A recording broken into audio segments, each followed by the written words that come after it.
There are two things a girl from the provinces needs when she arrives in London for the first time. An A to Z and a fixed stare. Kay didn't have either.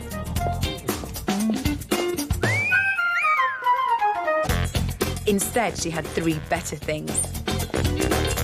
A stick of coral pink lipstick, a smile as wide as a meringue, and a heartfelt intuition that Mr. Right was about to enter her life.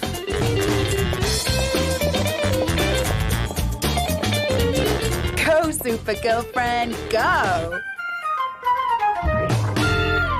But watch out, Kay, in case Mr. Right turns out to be Mr. Wrong.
Well, sweetheart, it's a man and a woman. Afraid they've been shot. Well, your mummy will try and find the bad guys. Well, you're definitely feeling better. No, darling. That's an Empire biscuit, not a vampire biscuit. Oh, but no sweets before you've had proper food, though. You tell Gran, all right? Gotta go. Love you, miss you, want to be you. Bye. You just told me, just all right. I want you to stop on us.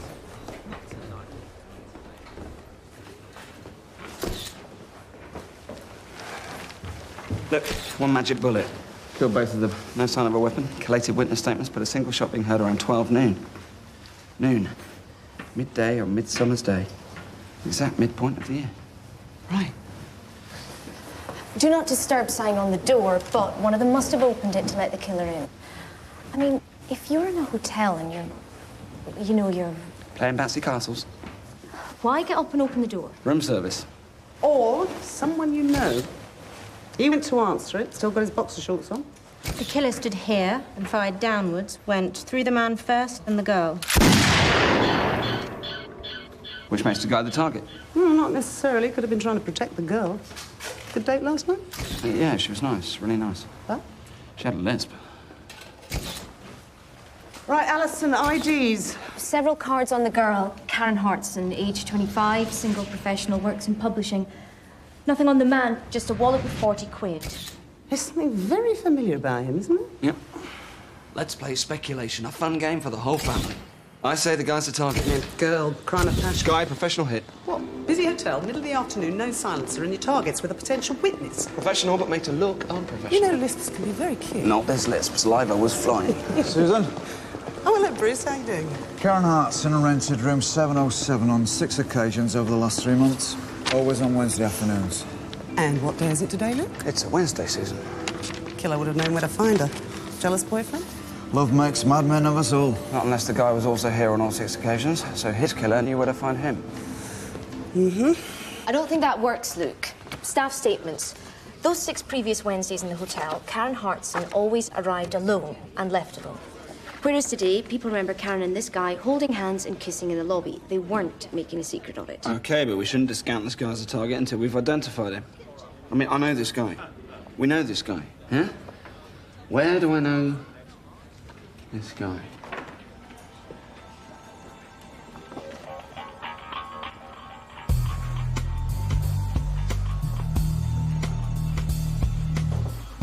His name's Alan Scobie. Scobie works for Spencer Greaves. You all know Spencer. Devoted family man, devout Catholic, wife Jill, 2 lovely sons in private education. But he's a vicious bastard. Greaves is an A-list villain, controls most of the flower market in central London, and everybody's expected to buy from his wholesale company, because if they don't, Spencer Greaves deals out the punishment personally. But behind all that family man bonhomie, Greaves is a cold-blooded killer with a strong taste for violence.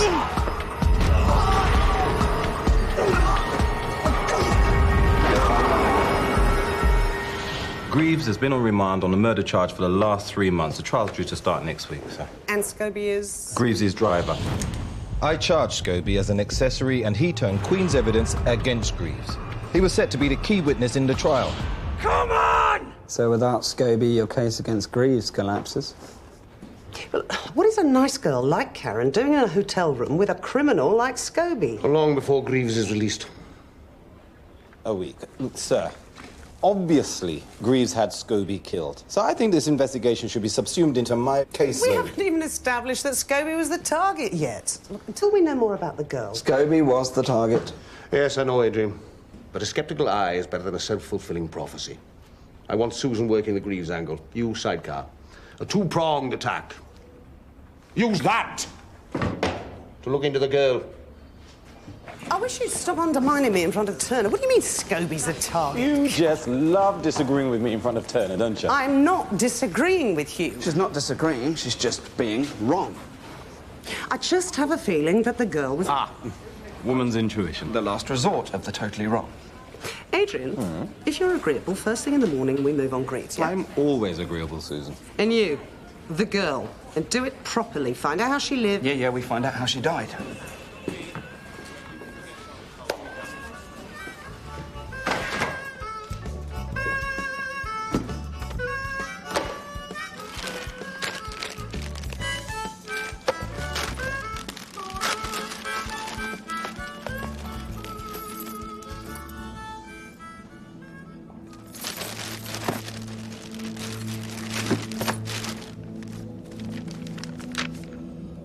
London Love, a novel. There are 2 things a girl from the provinces needs when she arrives in London for the first time.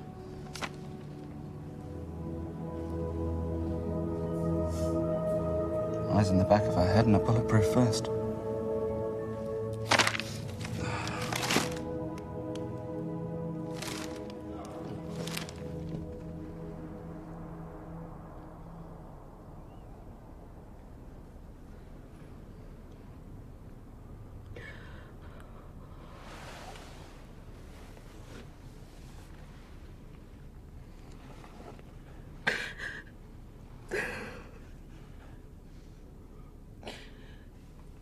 Supposed to come down to help her move house.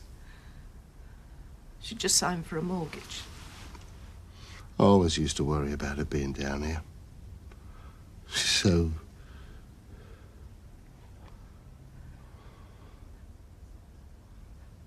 I like to think about her in the park. At the pond. She's a skinny little 6-year-old kid. Chasing the ducks. She was skinny, but she was strong, you know. She's a great swimmer.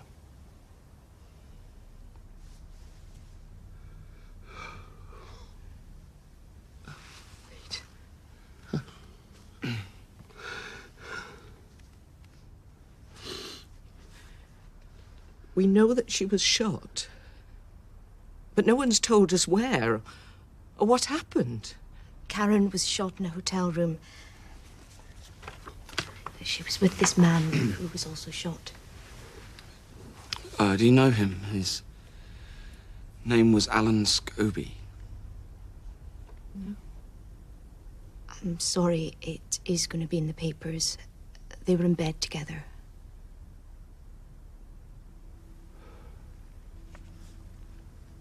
She was a grown woman. She was good. She was a good girl. That's all I know.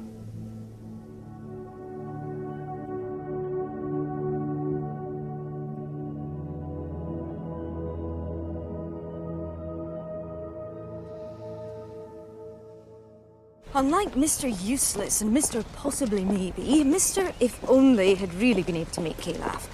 Every pair of trousers I've ever had, he declared, his eyes twinkling. I've developed a hole in the right-hand pocket. Why only the right pocket? Kay giggled lightly. Kay giggled lightly. Chicklet gives women a bad name. You're very judgmental, Al. Hello? Eleanor Kilfoyle. All our friends called us the Cosmo Girls. A couple of nights a week we used to go for a cosmopolitan. We met through the office and we just hit it off. She could be so funny, especially about men. Did you ever see Karen with this man? That's Alan. She just started seeing him. I saw them together once, briefly. He said he was a marine engineer. She didn't deserve this. I'm sorry. Deserve what? To be murdered. Maybe I wasn't supposed to, but I thought I should check her voicemail messages.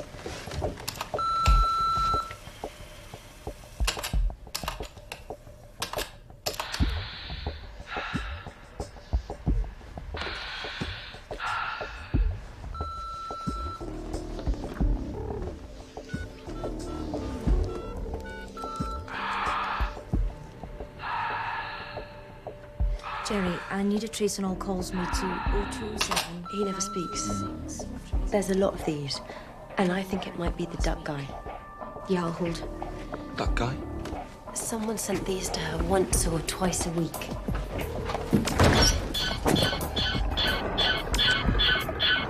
At first we thought it was funny. Karen had a thing about ducks. But this was just getting weird. Jerry. Do you have any idea who sent them? Okay, thanks. Hang on. Look, 63 calls in 4 days from GG Publishing, Karen's workplace. There is a slight problem. Greaves won't see you unless it's in his cell. And he doesn't want you there, Adrian. You chase them down, you lock them up. Why do you always take it so personally, eh? Has he had any visitors? 3 months and not one. Not even his wife. You know, if he's behind this, we'll learn more in his home ground. I see. I go in, we look weak, he looks strong. Is this about looks or results, Susan? Still, so was Mace, girl's best friend.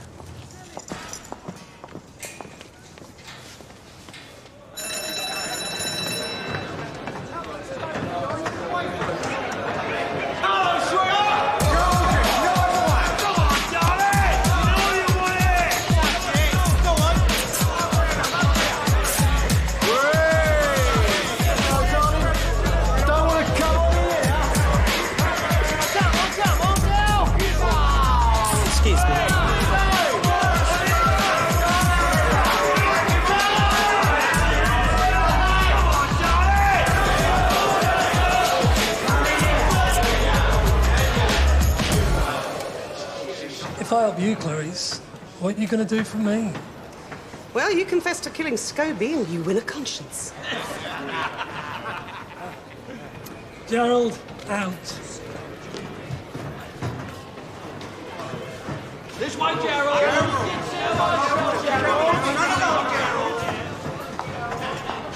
Private conversation. Not on my watch, Spencer. Okay. I think love comes to everyone once in a lifetime. Strikes like lightning. You can't eat, you can't sleep. It's like a sickness, an obsession.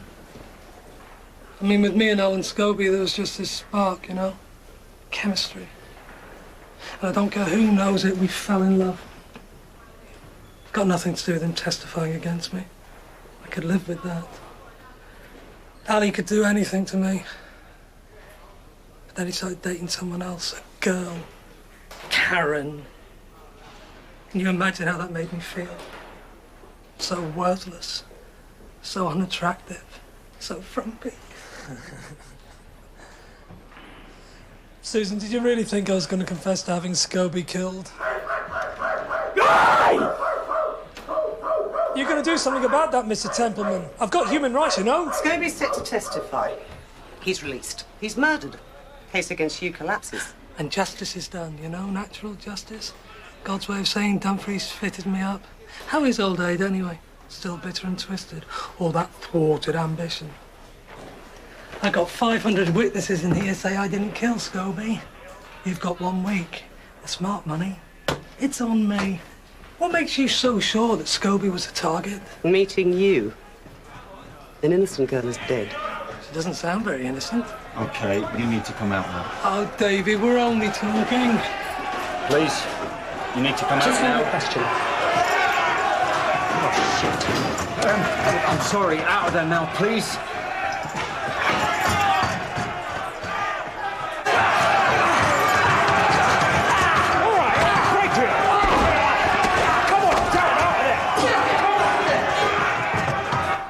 I know a setup when I see it. You get left alone here with me, I make one move and you've got me banged up for another couple of months. Besides, my wife, she wouldn't approve.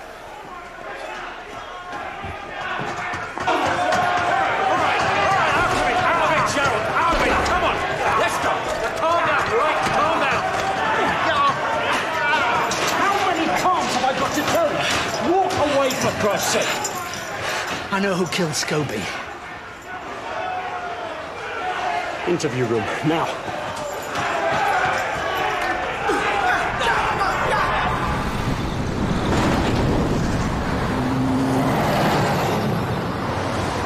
This is Karen's desk right here. Thank you.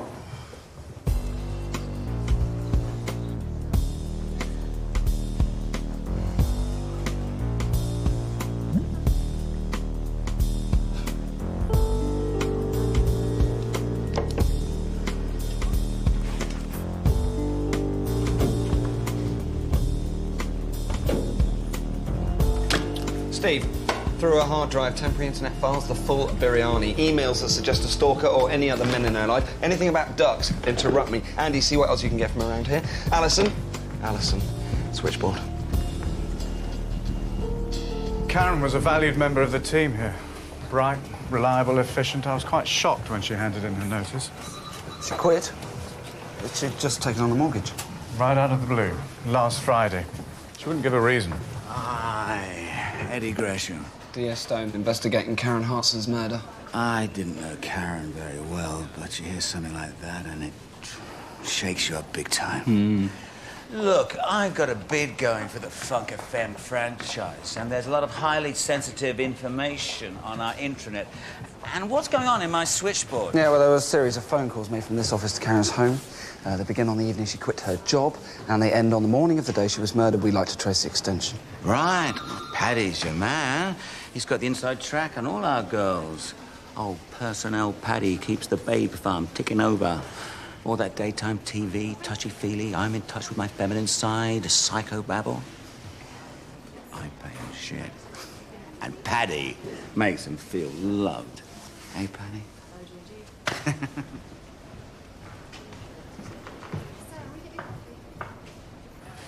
Every 3 months or so, I like to have a one-to-one meeting with my staff. I mean, I wouldn't call it counselling, but, you know... Karen Hartson? The 24th of last month, I met with Karen.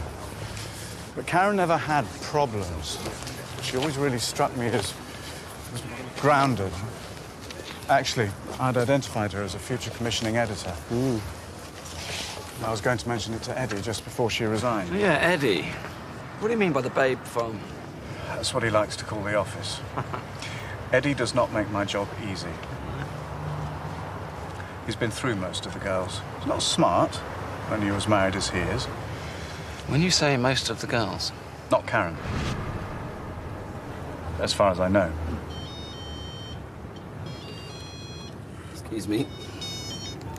Yeah, Al. Yeah? No, I'll be right there. Okay, bye. Sorry, mate. Gotta go. The calls to Karen were made from this phone. Problem is, there are 74 people working here. Good, great, brilliant.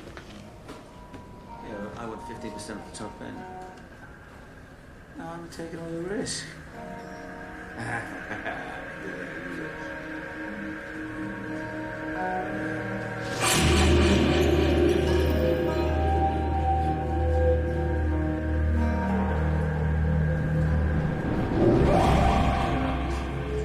You know what we have here, Al? A victim solving her own murder. Cool. Please. I've got 5 years to go. Embezzlement. I don't belong here. An open prison, maybe? Well, we'll see what we can do. All right, I got it. All right, listen to this. Kay laughed and looked up into Mr. If Only's blue eyes. Every pair of trousers I've ever had, he declared, I've developed a hole in the right-hand pocket. Why only the right pocket? Why the right pocket, Al? Why, Al? Why? I don't know. I know why. Because he played the guitar. Mr. If Only, Eddie Gresham. Our #1 suspect.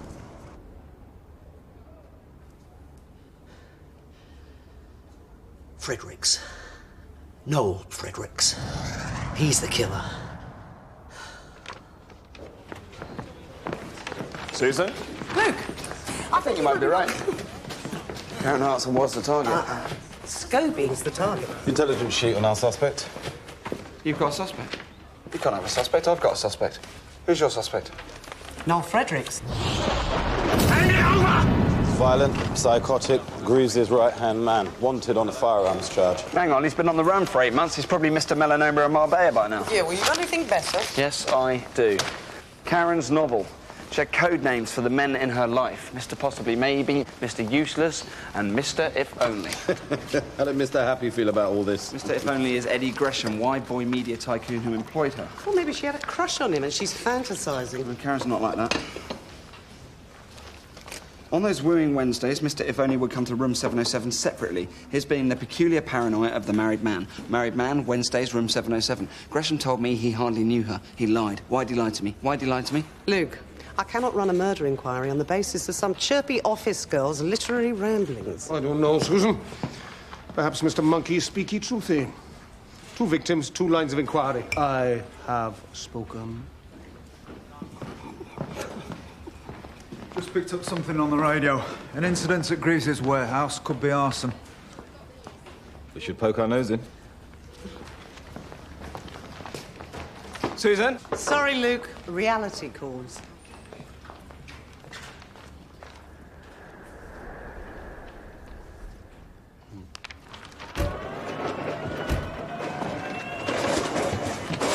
Mrs. Greaves, nice girl, GP's daughter, marries handsome bad boy, lives fast, and now she's paying the consequences.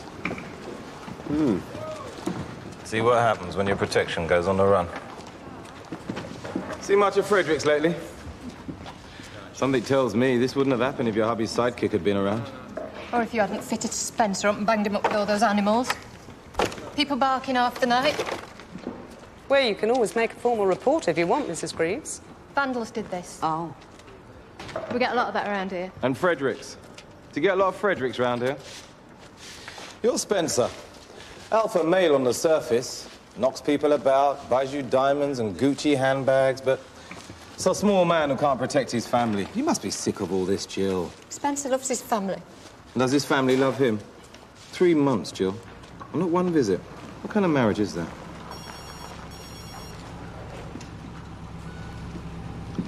Tell me where Freddie is. I can help you, Jill. I can get you out of this nightmare.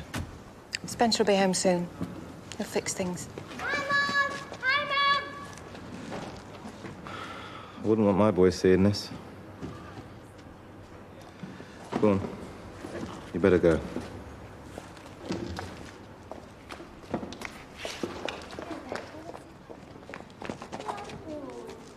Greaves has got a phone. Well, she never visits him. He can't use the prison payphones in case they're monitored, so how does she know about barking man in the next cell? Don't know where it gets us. I know where it gets us. Straight to Fredericks.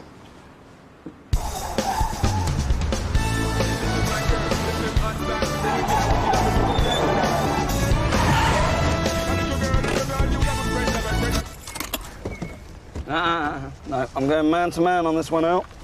You get through this and see what else you can find. I know what I'll find. 200 pages of twittering nonsense. Speaking of the dead. Oi, oi, me DS, UDC. This is a sea of suspects. Dive in.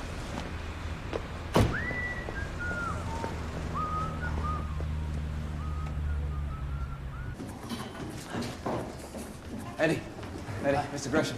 I'm a busy man. What can I do for you? Oh, nothing really. Just you were having an affair with Karen Hartson. Crap! Who told you that? Karen did. Every pair of trousers you've ever owned, you've developed a hole in the right-hand pocket. Hmm? You play blues, bluegrass, finger-picking style. Show me your right hand. Show me your right hand. See? You've been playing pocket billiards with long nails, Eddie, hence the holes. See how good I am? See how good I am, Eddie? And if you killed Karen... Look, pal, I didn't kill anyone. Your wife owns 51% of Gresham Group Holdings. Her old man is the top divorce lawyer. The man is a wolf in shark's clothing, and by the time he's finished with you, Eddie, you'll be back selling pineapples in Berwick Street. So what was it, Eddie? Karen took it too seriously? Phoned you at home? Or maybe she was threatening to go to the papers? Karen? She wasn't like that.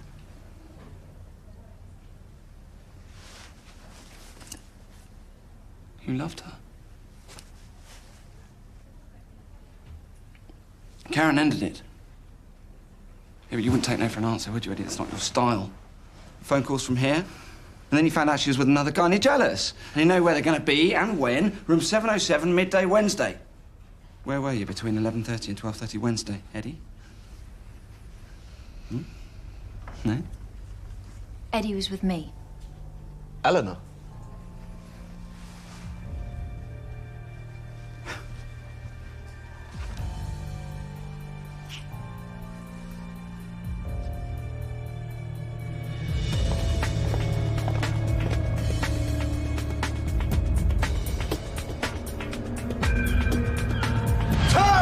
Exercise! Exercise gymnasium. Move it! Come on, you're on holiday! Exercise the gymnasium now! Get down the bottom there, come on! OK, you've got 20 minutes. Though I'm still not quite with you on this. Look, if we can get Greaves' phone number without him knowing, the next time he calls Fredericks, we can triangulate Frederick's position, yeah? OK.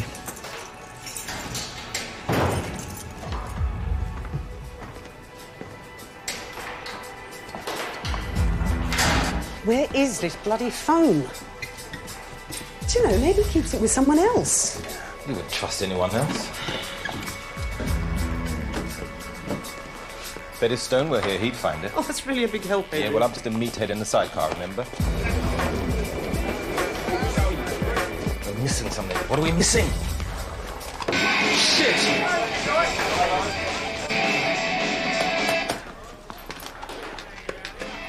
What are you doing? It's only coming out of one speaker.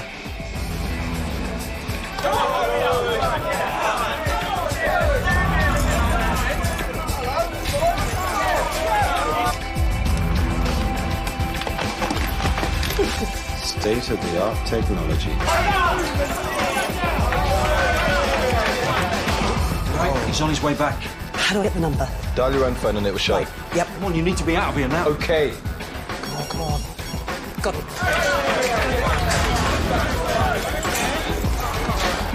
Come on. I'm deleting my own number.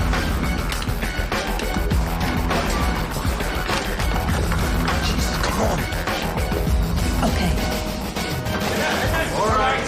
Hold it. Hold it. Back you go. Back on the back.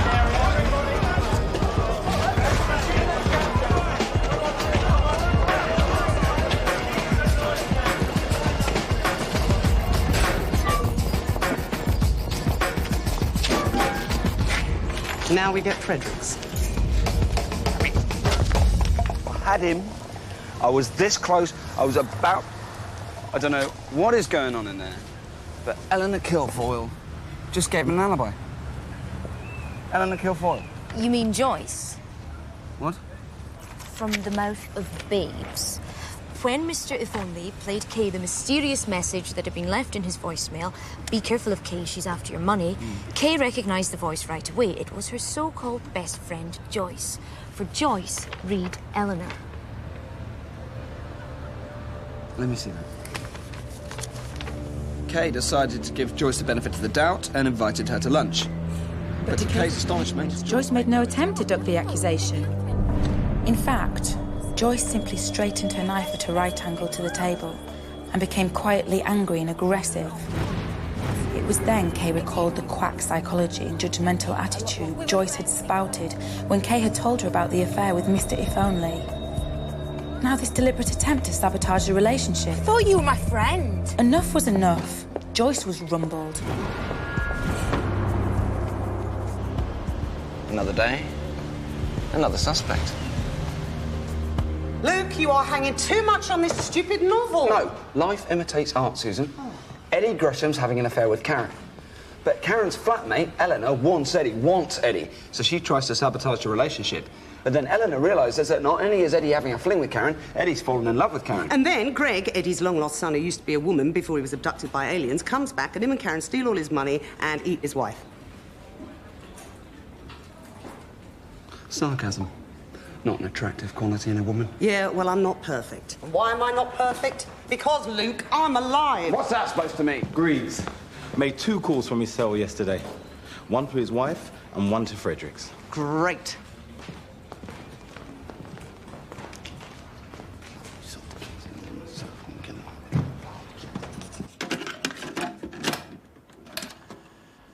Hi, Jill.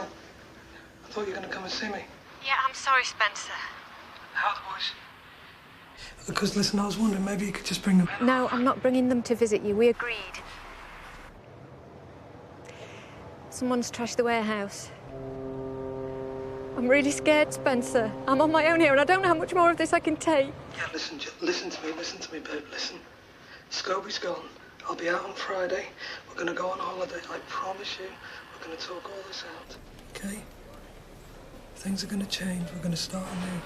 Right now, I need you just to keep it together, okay? I love you, Jill. I love you.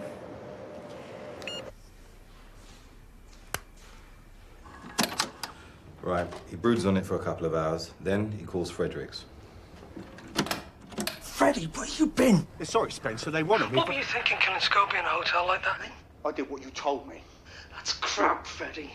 Now listen, you Jill and the kids need protecting. Get round to the house. The cops are crawling all over your place, and you still owe me 10 grand. Yeah, you'll get your money, Freddie. Now sort it out. No way! I'm not showing my face near your house. I'm done, Spencer. We are done. And I want what you owe me. Shit. Now, wouldn't you much rather be us than Stone?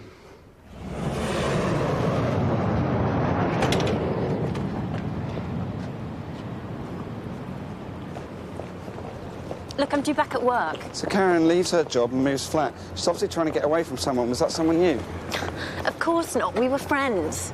We had fun together. The Cosmo Girls. You tried to sabotage Karen's relationship with Eddie Gresham. That's not true. Were you jealous? Especially when you found out how much Eddie was in love with her. Where are you getting all this rubbish from? Karen. She was writing a novel, a very autobiographical novel.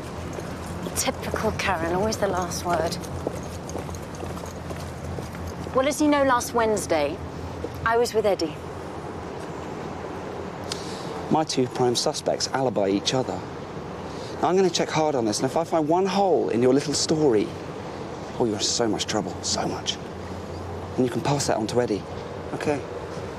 Eddie's gone back to his wife. OK, cheers, Gus. Adrian? Yo. They've triangulated a position for Fredericks, 14 Arnott Wharf. Spencer Greaves' place. Well, the techies don't lie. Great, get an arrest team together. We'll get it done. Done? I've talked to everyone in the hotel again. Nothing on either of them. Eleanor called Foyles a looker. If she'd been in the hotel, one of the staff would have remembered. Luke?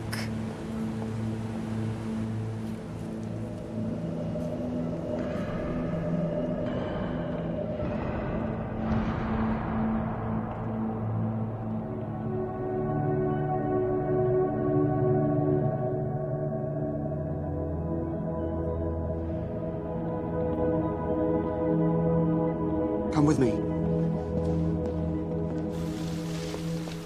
See, it's all here in the novel, Al. Will you stop calling me Al? I'm not your local brickie. Before going to the Rutland, Kay would take her seat on the bench in Crimea Square. The Crimea read cardigan. You know, I bet her life wasn't as glamorous as she makes out in that.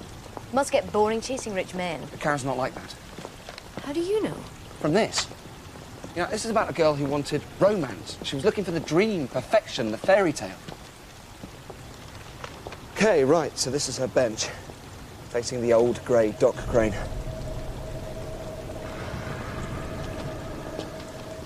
So, Karen, if someone was following you to the hotel, would they follow you here too? You knew this was your favourite place. Would they approach? Would they hide? Where would they hide? Trees, bushes, windows looking down on the square on 4 sides. Cameras.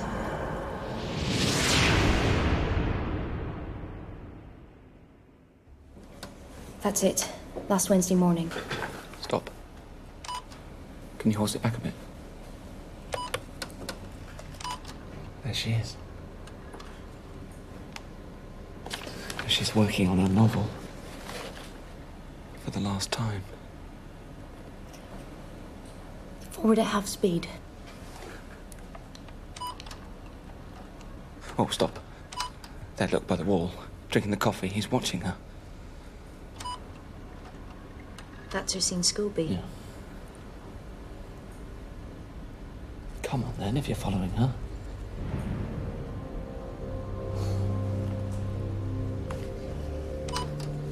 Right, Al, get this to AV, enhance it. And we have a suspect.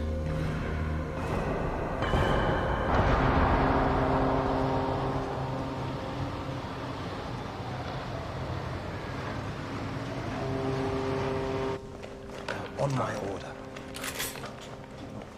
I'm not ready. What about you, John? You'll have to wait. I can't help you. Spencer's out next week. 15 grand now!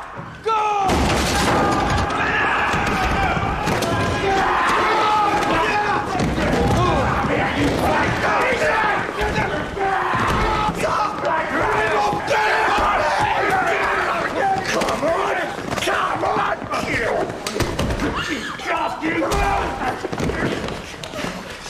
Night, Susan! Night! Turn him over! No! I'm arresting you on suspicion of the murder of Alan Stokey and Karen Hartson. Jesus! Get him up!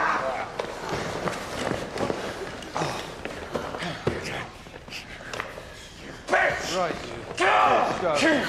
I'll get you, bitch! Come on! Mobile phone. Trying to get a signal, I guess. Enhance it and see who we've got.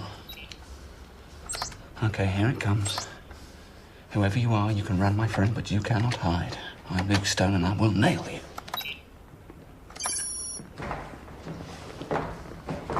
You don't waste time, do you?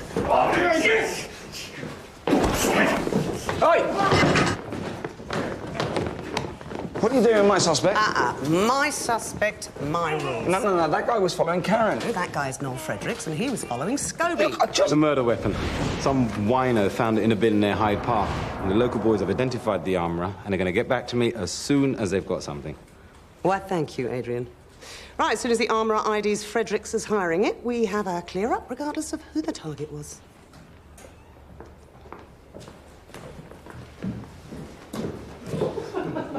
Why, thank you, Adrian.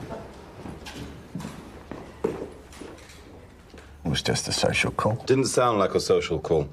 Sounded like you were looking for payment. For killing Scobie. What were you thinking, killing Scobie in a hotel like that, eh? I did what you told me. Okay, I found Scobie, but I didn't kill him. And that doesn't say I killed him. 11:30 a.m. Wednesday. Where were you? In bed, tired and innocent. 11:32 a.m. You're in the square near the hotel. Half an hour later, this.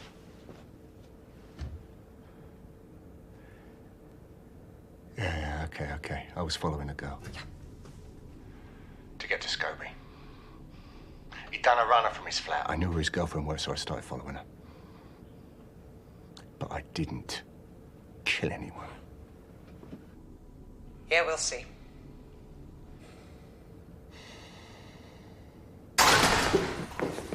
Result from the armourer. Fredericks didn't hire the gun. So which one of my suspects was it, eh? Eddie Gresham, jilted lover. Eleanor Kilfoyle, jealous best friend. Alan Scobie, the victim. Back to square one, Luke.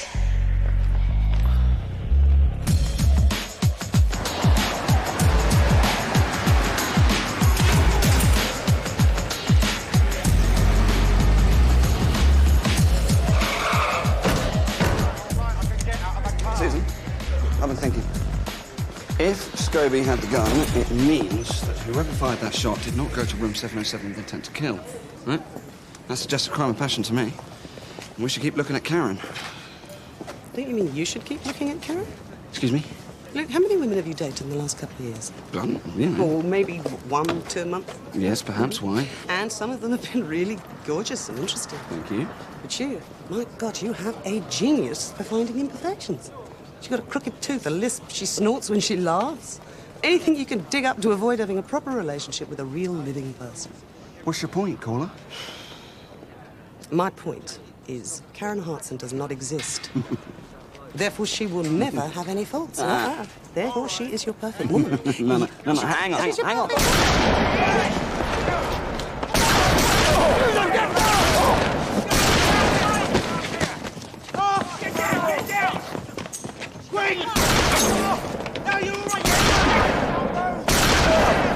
Adrian! Yeah! Jesus.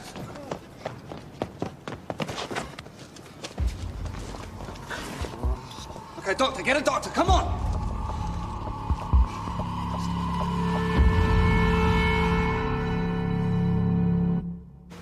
A suspect shot while in our custody, inside a prison.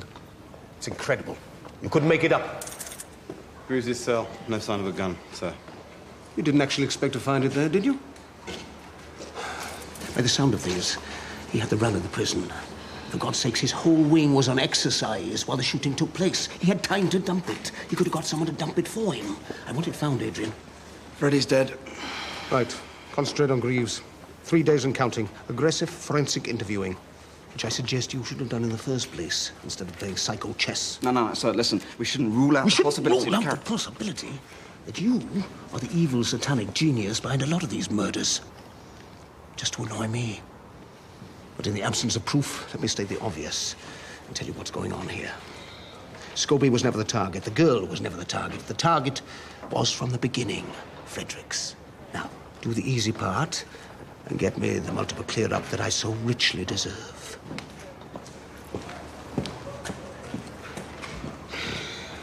He's right, you know. Yeah, well, you know, if you want to hit Fredericks is on the run. Who are the best people to find him for you? The police. Yeah, we flush him out and delivered him straight to Greaves. Great. Yeah, we've got Fredericks trying to extort money from Greaves' wife. No shortage of motive there. Who knows he's dead? Just prison doctor and me. And you. And him. Oh, and Turner. I want a complete information blackout on this. Get rid of the doctor. Greaves played us a fiction, we're going to play him a fiction right back. As far as Spencer Greaves is concerned, Fredericks is still alive. Good, I'm looking forward to having a few drinks with him on Friday. Clever, Spencer. 2 birds, 1 stone. You get Fredericks to kill Scobie, we deliver Fredericks to your door. The long arm of the lawless. Aid, I know you feel kind of inadequate in my orbit, but, why would I want Freddie dead? You owe him money. Oh. He is not doing his job properly. He's nailing your wife. Guess where we picked him up from? Your place. With Jill. And she looked well flushed.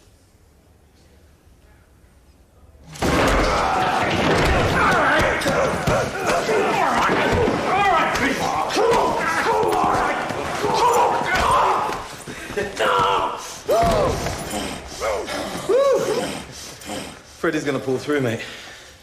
And he's talking about talking. And we're talking about dealing. Face it, Spencer. Freddie testifies against you.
muscle.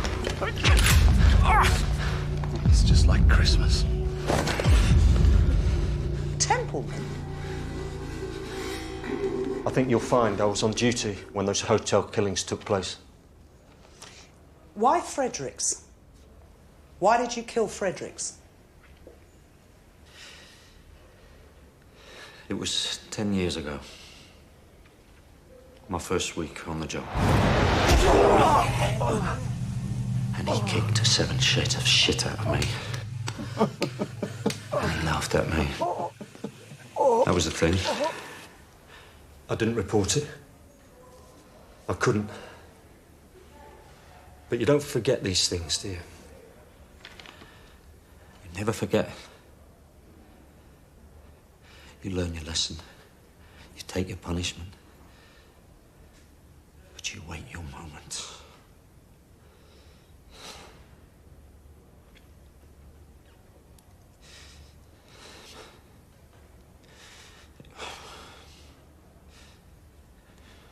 It was more than a beating.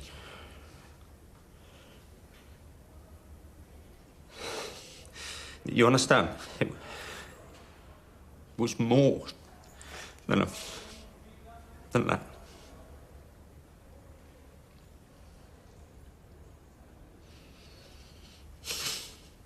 Okay. Let's accentuate the positive. What do we have? What do we know? The Scobie Karen murder. It wasn't Templeman. Agreed. However, we still have Fredericks close to the crime scene half an hour before the shooting. I know he's dead, but he's still our prime suspect. Busy hotel, middle of the afternoon, no silencers, targets with a potential witness. Your words, Susan. Yeah, well, rule nothing in, rule nothing out. Greaves walks in 2 days. So bright and early, tomorrow, back over the evidence. The real evidence.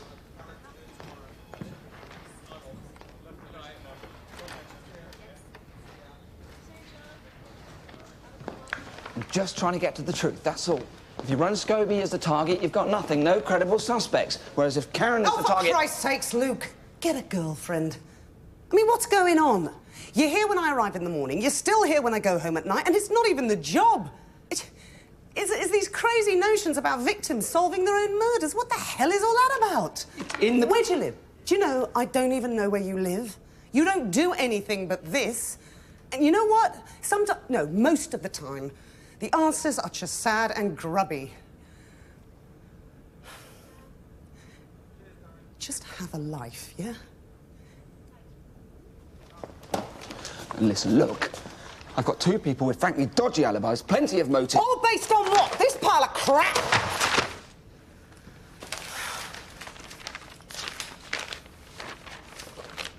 I'm sorry. No, maybe you're right. Maybe I should just go home. No, Look, stay here, work all night if that's what you want to do. You know, none of this would work without you, so just do what you do and maybe there's something there.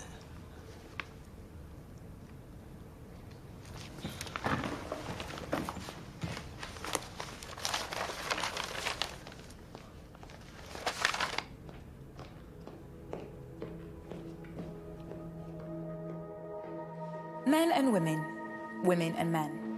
Can they ever share the same planet? Never mind a one-bedroom flat.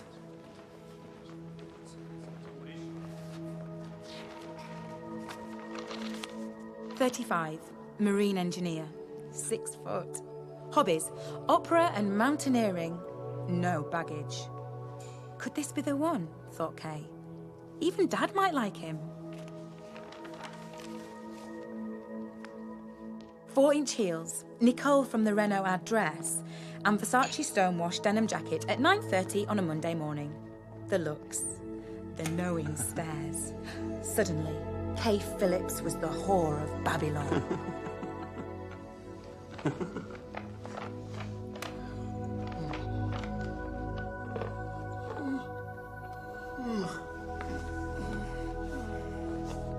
Kay concluded that the real love of her life was not a man, but the city itself.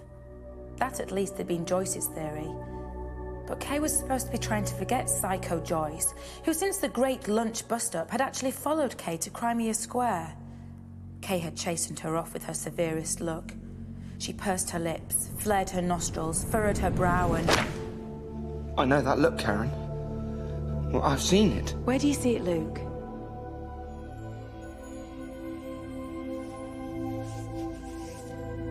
Where?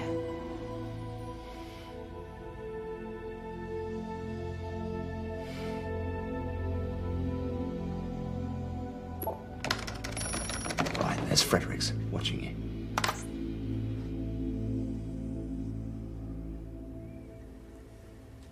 And there, you're seeing someone. Someone you don't want to see. On the side of the square, opposite Fredericks. I don't mess with me, Luke. Yeah, I've had that off a few women myself. Don't you have a girlfriend, Luke Stone? I'm trying to work it. I mean a proper, long-term, significant other. Karen, you want me to find your killer or not? And then you see someone else. Probably Scobie. Scobie. Eddie Gresham. I think I was going through my rogue phase. You might have done better sticking to the just dating phase. I used to love dating. The anticipation, the butterflies all day, what to wear, what not to wear. Although the sizzle is always better than the steak. So why are you single? You date lots of women, don't you? Yeah. Right, Scobie's coming from the same side of the square as the guy you don't want to see, but you ignore him and then go over to meet Scobie. Do you see? And there's Fredericks following you. Stop. You thought he was doing that to get a signal.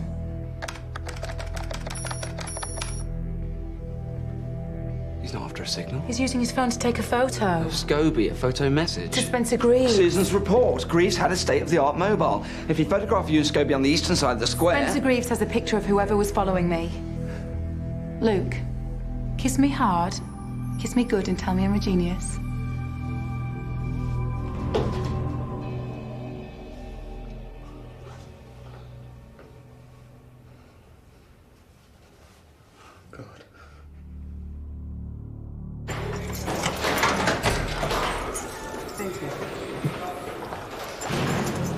Hello, mate. Do you mind if we use your phone? In the hi-fi speaker? Isn't that invasion of privacy or something? You know, when I get back from my holiday, I'll have to have a meeting with my lawyers. Frederick sent you a photo message of Scobie with the girl in the square. We think her killer may be on it. Say please. The girl is innocent.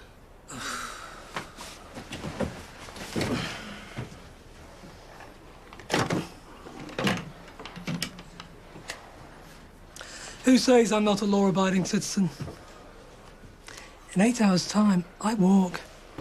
Another blotch on your CV. Carry on like this and you'll be back on the dock handling. Oh, thank you so much. My pleasure.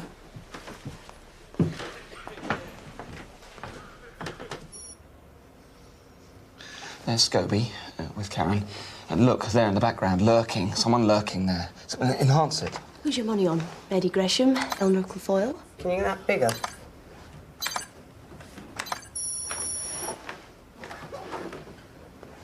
Do you know who that is? Yeah. That's Joyce. Don't mean to rain on your parade or anything, but this does not put Joyce in room 707 with a murder weapon. No, but let's pick up Joyce anyway and see what she's got to say for herself. No one in. Got a duplicate key from the caretaker. Come on, let's take a look.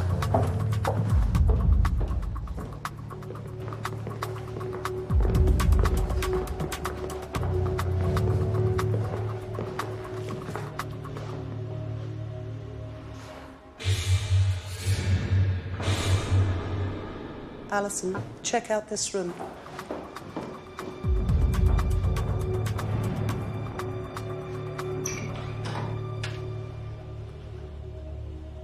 Lou?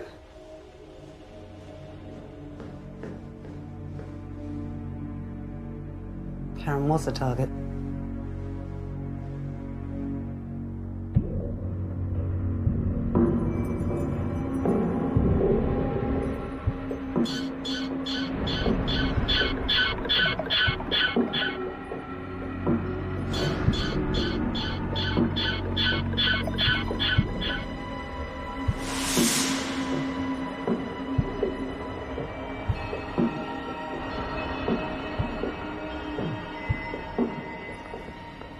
That's Dumfries. Target's in visual. You want him to move in?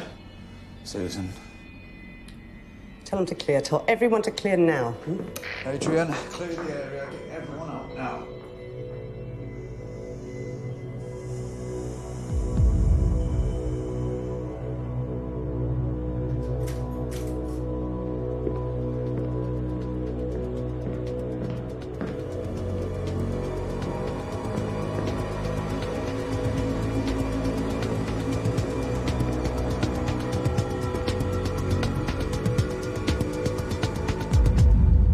Again? What's this? What's going on? Karen's novel. Friends, workmates, acquaintances. They're all in here. Only in some cases she scrambles it up a bit. You're gonna love this. But you're Joyce. Joyce who's always tidying and straightening things. Joyce the wise counsellor, the good listener, until, quote, Joyce made no attempt to duck the accusation that she was a weirdo. I'm happy now. I've met somebody else, away from work. Karen uses the book to talk about Joyce's quack psychology. And even though she got rid of you... And why have you been sending me these ducks? I was trying to make you happy. I wanted to please you. I thought you were my friend. Patrick, we have evidence that you followed her to the hotel. But nothing that proves I murdered her. Okay, so I was following her.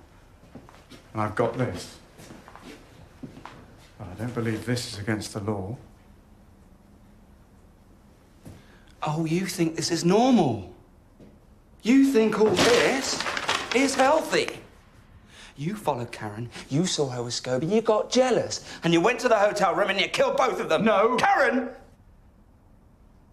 loved life. And you took it away.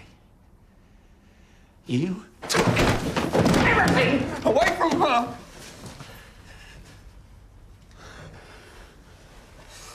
Love makes madmen of us all. I know. Karen has this quality. She can entrance you. I understand. I loved the real Karen.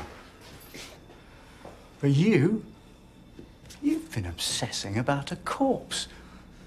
Perhaps you should think about some counselling. No, Luke, back off! Back off! I'm sorry about that, Patrick. He's just very upset. And I think that we have been a little unfair on you because you did love her, didn't you? And I think she loved you too. She was just afraid. She was in denial, wasn't she? The way she looked at me, or reached out and touched my arm. All those little signs and gestures. Our own private language. You know, don't you? You know when someone's attracted to you. There was something inside Karen, something unbalanced, self-destructive. She was afraid it would all be too perfect. Some people are like that. Afraid of happiness. Karen was like that. So you were angry? I wasn't angry. Right, disappointed. Yes. Disappointed. She finished with Gresham. I thought all the obstacles were out of the way. We could be together at last. I told her how I felt and... She got angry? I didn't realize how strong her denial was. When she started seeing that other guy, Scobie. I had to do something. I had to save her from herself. So you went to the hotel? I had to make her see sense.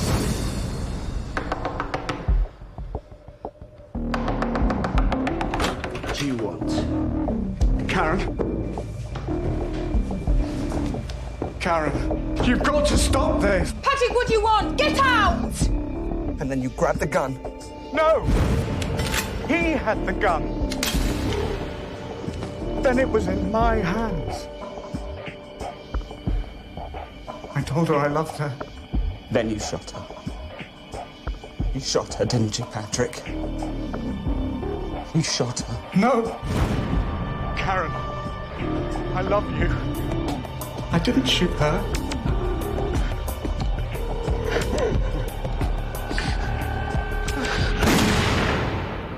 You shot him. I shot him.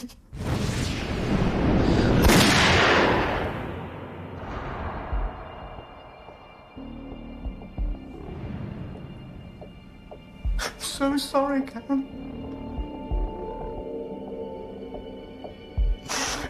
I'm so sorry. I'm so sorry.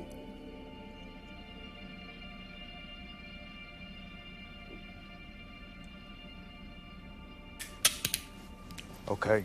Follow me, please.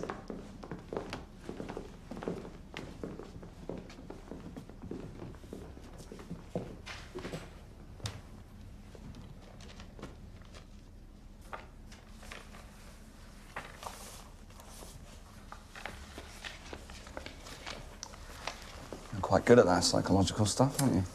Obsessive-compulsive stalkers. Whew, no problem, mate. You coming back or knocking off? Places to see, people to go. Right. Oh, I nearly forgot. I was right. Karen was a target. No. Remember? Scobie's the target. Should trust my instincts more often. Last resort of the totally right. Always the last word, eh?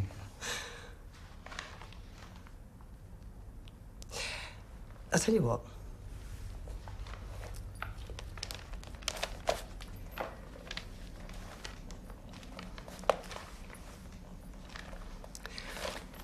I'll file this under evidence, shall I?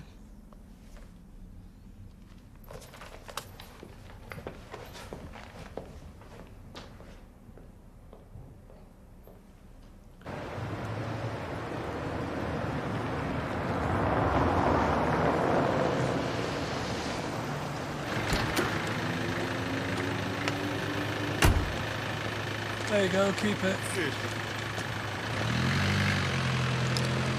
Yo, Adrian! Yo, Spencer. You know, we found the guy who shot Fredericks. It'll all come out in the trial. But if I were you, Spencer, I'd watch my back. Come on, Aid. With guys like you on the force, we can all rest easy. That's why I pay my taxes.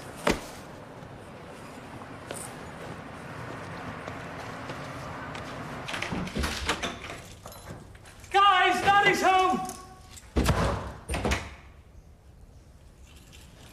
Jill? Boys? Jill!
So, Mr. Luke, Yes? you never told me.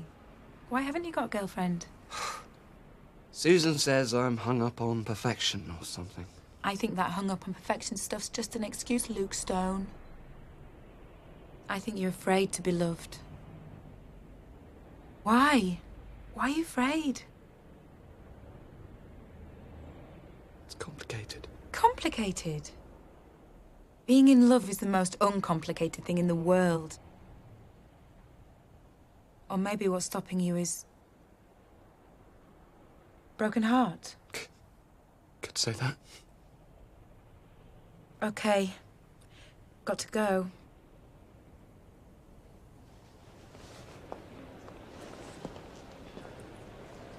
I really love this place. Thanks for finding my killer. Always a pleasure, never a chore. Besides, I couldn't have done it without you. Goodbye, Luke Stone. Goodbye, Karen Hartson.